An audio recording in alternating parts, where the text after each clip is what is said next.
За сайн байцгаана уу.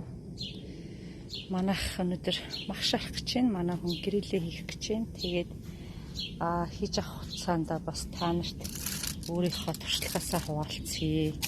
Аргаасаа хуваалцъя гэд энэ видеог хийж байна. Гэрэлээ 200 градусаар халаана. Салан сэрүүлдэг. За. Фаранхайт 400.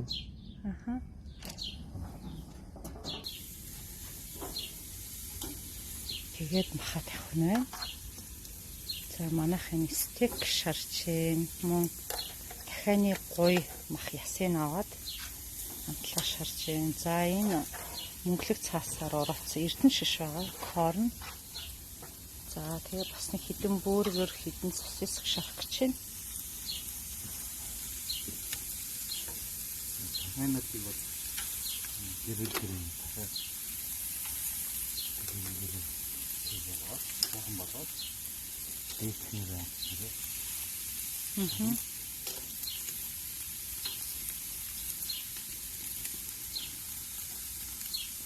Доотлолт нь шарж байгаа. Тэгээ дээдлийн 50 дээр 50 тий. Гэрэл няа тавуулаад.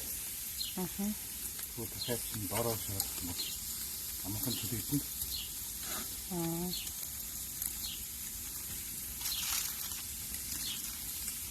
Тэгээ стейкийг шарахтаа нөгөө болж өгвөл шинэ хөлдөөгүй стейк шаруул бас их гоё болдог тий. Өрөөний температур нь хөрөвчнөд гаргаад өрөөний температур байж байгаа. Тэгвэл нөгөө хүүтийн стейк чинь олдоо хүүтэн. Тэгээ хоёр талаас нь болгохсаар байсан голын болгохсаар хоёр талыг хатчихдаг. Тэгээ бүгдийн сайхан өрөөний температур байна. Тийм байна. Ер нь бүх махаа өрөөний температурт гисгээж сайхан байлгаж агаад тэгж агаад амтлаад бас амтлагчаа ингээд цацаад одоо амталчаад хэсэг нэг 20-30 минут ч юм уу байлгаж байгаа шиг шаруул бас их зүгээр байна. Дахианы махыг битээр хамгийн дурх нөгөө шах дуртай хэсэг нь энэ гуйны мах байгаа. Ясыг аваад тэгээд ингээд махын шарахаар арай хурдан болдог тий. Тэгэхгүй ястайгаа шарахаар бас жоохон дахиад ч удаан болдог учраас түүх их гээд байдаг. Тий. Тэгээд бодлогын болгохын гадна нь шатчихаар байдаг. Тий.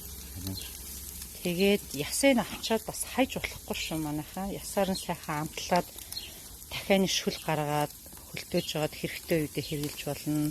Эсвэл зүгээр сайхан дангаар нь шүүгээд шүлөө ууж болно. Манайх тэгж хэргэлдэг байгаа. Тэгээ бас нэг их хурдан эргүүлээд авахгүй нь тий. Ингээд тавьчаад бас нэлээд байлгах чинь тий. Гоё юм шүү дээ да. Одоо бид medium дээр дунд зэргийн гал дээр тавих нь тий.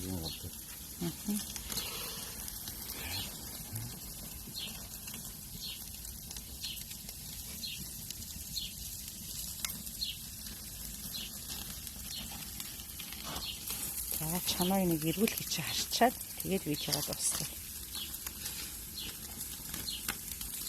Эрдэнэ шиш хэр удаан болох вэ? Эрдэнэ шишээ яах вэ? Эрдэнэ шиш удаан болно гэдэг. Эрдэнэ шишийг шууд гал дээрээ нэгэн байлгаж хагаад тэгээд дээдл дээр тавиад жигнэх мэтлээ. Одоо ингээд эргүүлэх гэнэ. Дараа нь эргүүлэхдээ энийг дараа нь эргүүлэхдээ нэг хөндлөнгөөр нэг гэрэлний гоё зураг гаргах юм тий. Энэ бол бас гэрэлний хэ гардаг. Тийм байна.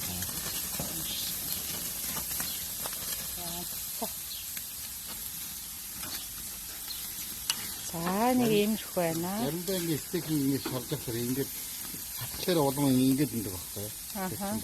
Хүмүүс дотгошоо хөндлөдөг тий. Тийм ээ. Тэгэхээр энийг төсөөд төсөөдийг хэрэгсэж болно. Тэгээд тагныг их таглахгүй нэ тий стейкийг шарахтаа. Би ер нь таглаж зарим хүмүүс таглаад байдаг.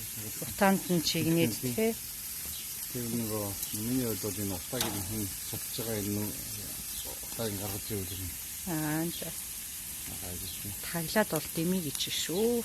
Хүмүүс таглаж тийм үү гэдэг өөрөө. Ер нь бол гадаадууд их таглаж битүү чигэн шийдэг тий утаанд нь. За тэгээд иймэрхүү байна. эрдэнэ шишээ болохоор зөвхөн маслаар ингээд тосолсон байгаа дотор нь өөр юм бол хийгээгүй. Тэгээ болоод гаргаж ирэхээр нь дээгүүр нь жоохон давс одоо далайн давсын үед бүр гоё идэг. Жоохон цацаг. Тэгээд идвэл бас их гоё юм билээ. Яг шарж ах ингээд жинх үедээ янз бүрийн амтлагч бол хийгээд ийм юм билээ. За нэг иймэрхүү аргачлалууд байна. Тэгээд та нар маань санаа аваарай. Тэгээд зуны сайхан дэлгэр цаг ирж байна. Бүгдээрээ сайхан амттаа сайхан махнууд шарж идээрэй. За зөвлөгөө өгсөн баярлалаа минь. За дараагийн видео хүртэл баяртай.